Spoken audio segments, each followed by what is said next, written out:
বাড়িতে কেউ আসেন গো? মা গো, অনুমতি ছাড়া বইসা পড়লাম, রাগ করলা? না, রাগ করবো কে? মা আমি স্কুলে গেলাম। মা, এটা কি তোমার মাইয়া? হ্যাঁ, ওইটা আমার মাইয়া। এদিকে আসো তো। তোমার কয়টা প্রশ্ন করবো, তুমি প্রশ্ন সত্যি সত্যি উত্তর দিবা। জি। উপরে আসমান, নিচে মাটি, আর মাঝখানে আমরা, কথা সত্যি না মিথ্যা?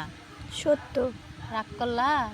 জি না। তুমি যে এখন স্কুলে যাইবা, স্কুলে যাইয়া তুমি তো স্কুল করবা না, তুমি বয়ফ্রেন্ডের সাথে যা ঘুরতে যাইবা, কথা সত্যি না মিথ্যা?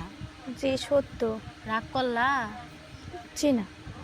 কয়দিন পর পরে বেলে তোমার মার ব্যাগের থেকে টাকা চুরি হইয়া যায়, আর দোষ দেয় তোমার ছোট ভাইয়ের, কিন্তু টাকাগুলো তো তুমি চুরি করো, কথা সত্যি না মিথ্যা? সত্য। রাগ করলা? জি না।